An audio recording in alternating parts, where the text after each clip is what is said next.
Yo, welcome back, and this is video number 2 of Positive Genius. So we just finished describing the outline of the whole concept, talked about the 5 strategies. This is where we're going to dive into strategy number 1, reality architecture. Okay, so I'm about to share my screen so that we can just go to the presentation of me and a few guys. Boom. This is what we talked through here yesterday. So I talked to you about reality architecture, where you would choose the most valuable reality. The rest we're going to cover over the videos, but this is numero uno. So reality architecture is basically where we are choosing out of all the possibilities that are out there, the most valuable reality for us. So all of the people who do really, really well, they do one thing fucking excellently. If you look at the top restaurants on earth, I mean, like imagine the top burger place. Well, it's Gourmet Burger comes to mind. Or there's one downtown in Dublin city centre. It's fucking awesome. And all it does, you can just, all it does in the menu is a burger. It's just burgers. And the only option is do you want a double burger? Do you want a fucking cheeseburger? It doesn't do steak. It doesn't do fucking lamb. It does burgers. But it's the best fucking burger on earth. That's the claim, right? Domino's just does fucking pizza. And yeah, okay, there's a wee bit of size, but it just delivers hot pizza to your door in 30 minutes or less. These are examples out of our industry where having one fucking thing and doing it really well is the key. Most people, though, they try to do 50 things and they do all of them shit. So the biggest skill that we have to teach and the lesson we can learn from people who are doing really, really well, people who are succeeding phenomenally, it's because they just pick one thing and they do that real well. That's exactly what we're going to do here. We're not going to try and ride 2 horses with 1 horse. See this all the time. We look at people's businesses in terms of their gyms, and the reason it's impossible for them to succeed is because they're trying to be a boot camp. They're trying to do semi-private personal training, and they've got small group, which is kind of competitive because what the fuck's the actual difference? Is it just the numbers of people? And they're trying to do one-on-one PT, plus they're doing transformations, and they're doing ladies who lift, and they're doing and. It's fuck. If we can't look at your business and immediately tell what the fuck it is you do, then we're already in a problem. So we need to nail one fucking thing by the end of this. That's the key. So the other thing I said yesterday was, how is it that 2 people living in the exact same reality can perceive 2 totally different things? It's not because there are only 2 realities. There's an infinite possibility. An infinite number of possibilities, I should say. They all are equally true. It's just the one that you choose to pursue that's different. Okay? How do you predict the future? You fucking create it. And you think about all the possibilities that you could have and then say, that's the one, that fits my why, that's me. There. That's truest to my message. That's what I want to do. I'm going to do that. I'm going to do it real fucking well. And I remember just talking about how 2 different realities can be perceived in a way. Now, this is not my Honda dealership, but as a lot of people know, my whole upbringing, I fucking started in a Honda dealership. From the age I could hold a hose, which was 7. I started as a car cleaner, worked all the way up, ended up running the dealership, okay? Turning over £25 million a year, selling cars, Hondas, and then it took on Seat, and then took on Kia, then started to train sales teams. So all of the sales and marketing that I teach to fitness professionals today actually comes from a grounding from the age of 17 to 29. Training my whole way through and learning the ropes, carrying the bag, so to speak, until I got to the point where I was the teacher and then teaching people how to sell more cars, more times, more profitably, and more often. That was my job. And I had a pretty good resume. So the sales teams I managed, so the $250 million over a 9-year period. We were doing pretty well. Biggest sale in my life, 4.5 million. Okay, I'm stop boasting, right? But the point I'm trying to get across is I had to show salesmen the positive reality all the fucking time. Because there was some days you went in and your team would be in the shit, right? And you cannot sell from a place of negativity. So I remember this one day, Raymond Walker, who was the top fucking salesman, millionaire in his own right, who used car sales as a way to fund a property portfolio, ended up owning 24 houses at the time of the boom and actually still did all right after it. But that's another story. He comes to me this one day. Sean, get this fucking person out of this room. Fuck me. There was a person in the showroom who had fucking worn out his patience. Because the guy had bought a Honda 3 years previous from another dealer. Bought this fucking Honda. And he decided that there was a fault with it. He decided that this Honda was faulty. And even though he bought it 3 years previous at another dealer, he takes it to us because that dealer is gone and went broke. We probably put them out of business, but that's another story. So this dealer's broke. He nowhere to go. Fuck it. He takes it to us and he throws it. This fucking thing's a death trap. Nah. And Raymond's trying to explain to him, sir, you bought the car 3 years ago from another dealer. You need to take it back. No, you're fucking Honda. It says Honda on the door. You know, all this shit. So Raymond comes upstairs because he's sick, telling him, and he's like, look, you don't have a legal agreement with us. We're a dealer, but we're not the same dealer you bought it from. Honda is a franchise. They make cars. They do not sell them. You know, he's trying to explain all this league. You know, the guy's like, fuck you. You're Honda. It says Honda on the door. This is a Honda. Fucking, he's using this, right? And in my mind, the only thing I had to prove was that there is a positive reality here. You just don't see it. This guy wants his money back. He's complaining. He says there's a fault with the car. It's a death trap. It's going to kill somebody. You have to give me my money back, your Honda. My mind worked like this. I'm going to sell this man a new car. Didn't say that to Raymond, but I went, I'm going to prove a point. I'm going to sell this motherfucker a car in front of Raymond, my top salesman, who is washing his hands of this incident, which would leave a real bad taste in the customer's mouth. And it would set a really shitty message out to the rest of the sales team. I didn't want that to happen. In my mind, I was like, and I knew to the bottom of my balls I was going to sell the car. I fucking knew it in my DNA.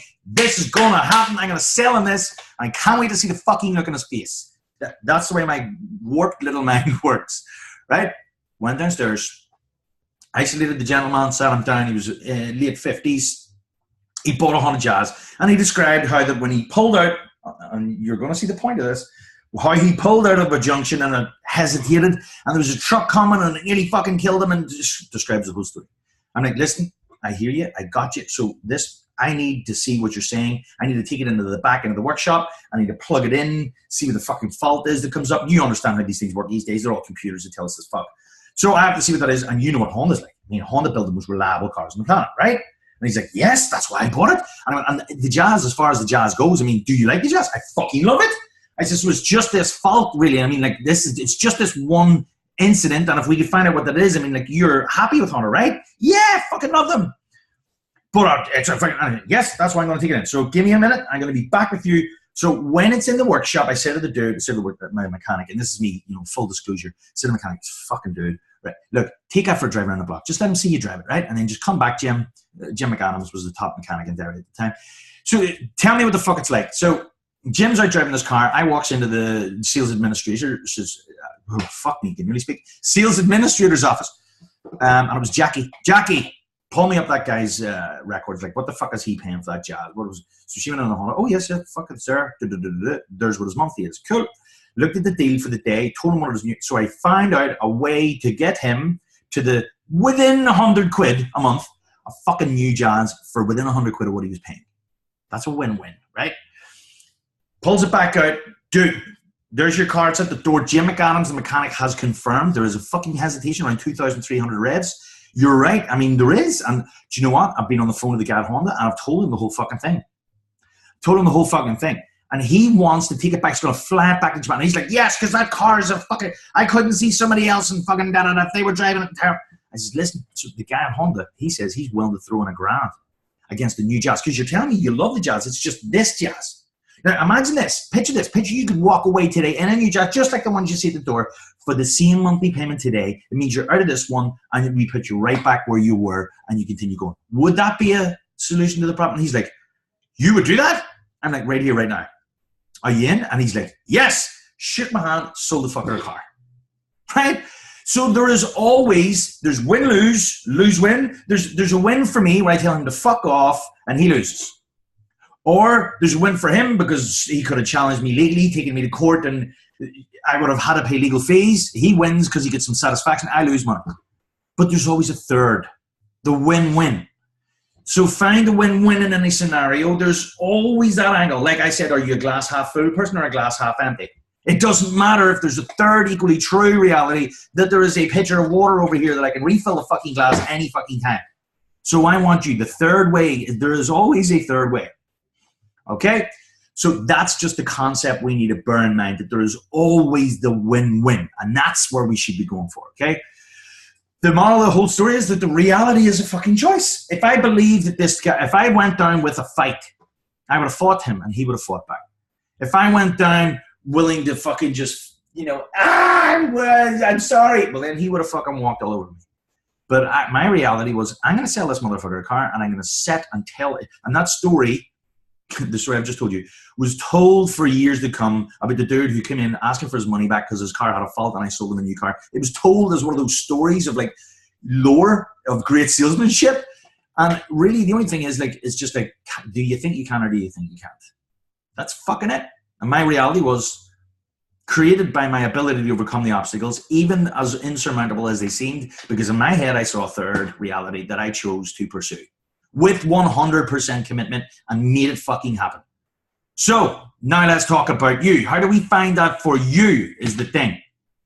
It's like this. When you look at this triangle, yes, there's a black triangle, but as soon as you see the white one, you cannot unsee it.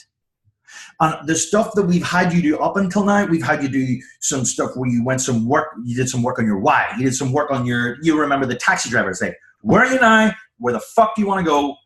And then now what we're doing is like, we're getting close to showing you the how.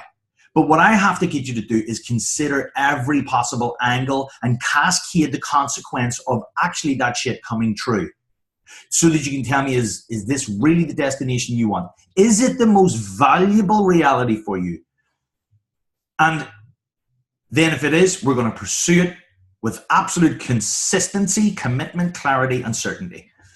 Okay, so the question you ask is, have you chosen the one reality that would help you harness your multiple level intelligence, remember IQ, EQ, and social, to your fullest potential and then lead to greater success and growth? That's the question we need to ask.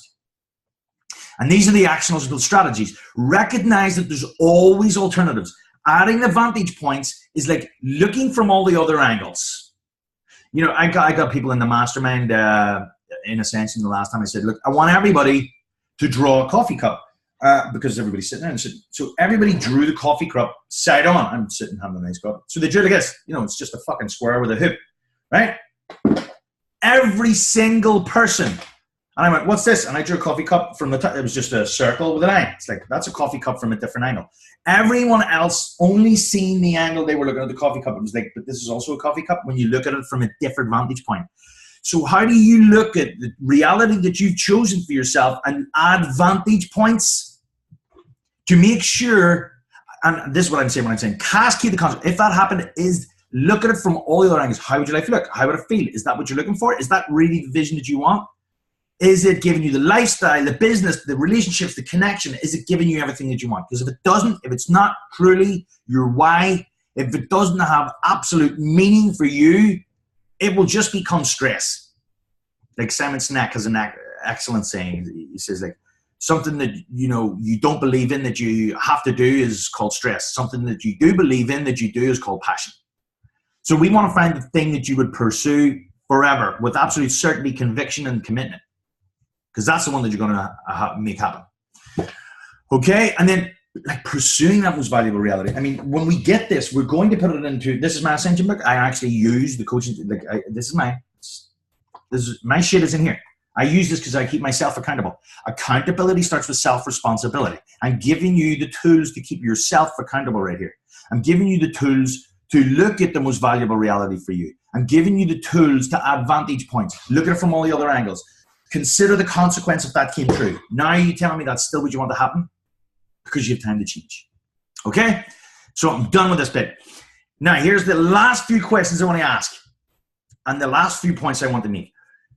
You need to get absolute clarity on one thing. So when you did your taxi driver stuff earlier on, maybe you wrote a few different things like, oh, I want this, I want this, here's what I want in the future. I want you to look at that shit and say, which one of those things, if you achieved it, would change the whole direction of the world for you? Like what one thing that if you'd done it, All the other stuff would peel into significance. There always is. There always is. Like if you wrote goals down, say, for instance, there's always one big hairy fucking smelly goal that if you did it, it would probably take into consideration all the other goals, if you get me.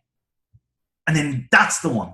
We want to get all over that, and that becomes the project that we work on inside of Ascension. And we use the roadmap to keep us accountable, to break that thing down, because it's not going to, you're not going to go out and just achieve it in 1 week. You're going to have to break this shit down. It's called eating the elephant. How do you eat an elephant is the famous question. Like, how would you eat an elephant if that was the challenge? The answer is one bite at a time. If you just keep eating away, I mean, like, you will eventually eat the elephant. So we're like saying, what's the most valuable reality? It's a big thing. Fuck. Now we're going to show you how to break that shit down into actionable steps, and we are going to nail it over the next, 6 weeks, 90 days, whatever it's going to take, because we'll put some deadlines and shit on this. Okay? So that's the absolute clarity on one thing. And then what goal, if you achieve it, would change the direction of the world for you? Then the questions I want you to ask, and this is cascading the consequence. How will life look? Like, what do you see? Picture that you've just achieved this shit. How will life look? What do you see? Like, what do you see around you? Can you put yourself in that frame? How would it feel to be in the other end? Like, what's the feeling of having achieved that shit? Because we need to get real clarity on the vision. Goals and all, like all of you guys will have heard me talk about goals before. But goals are very, very important. Yes, they are. But the thing that's going to give you absolute certainty to follow goals and the commitment to do the fucking work is when you can turn those goals into a vision. And this is what we're doing here. We're trying to put you in the frame. Like, do you see yourself having completed that goal? How does your life look? How does it feel? No, tell me. Explain it to me. What do you feel? Like I always talk about the movie Avatar. Do you know that if you were a goal setter, David Cameron, the guy that made that film, it was like 10 years late, 100 million over budget. I mean, when he had the idea of making the movie, the technology didn't even exist to fucking make it. People were going, you're a fucking lunatic. I mean, stupid. But he had this vision, and he couldn't fucking help. The only thing he had to do, like I've heard one motivational speaker put it like this, and I fucking love it. He says, when you need to accomplish this, like you need to breathe the air in this room, that's when you're going to get your fucking shit done. And part of that is by turning your goals into vision where you can feel it, you can see it, you can smell it, and then where it fucking has to happen. You just fucking make it happen, because it's more than just a simple goal. It's part of your essence, your being. It's like it becomes your life work. You get me here? I know I'm getting pretty fucking deep, but like this is fucking important. Very important. Without this extra element, the vision, it just becomes another goal that's out of reach. And when shit gets tough, you go, fuck it, and set another one. Bet you've done that before. Bet you've set a goal and then said, why did I set that goal? That's fucking stupid. I mean, I was never going to achieve it. See, goals get abandoned. Visions do not. So we need to get clear on the vision, get determined on achieving it. I mean, we have to do the fucking work then. And that is it. Those are the 5 things I will leave you with to help get you some more clarity on this shit.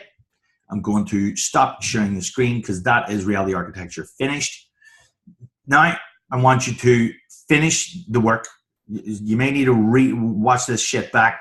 Go over the 5 questions that I asked you again there in the previous slide. Fill that shit out. It's going to be very important because when we get to it, we're going to put all this stuff into the Ascension roadmap. Okay. Thank you for watching. We'll see you in the next video.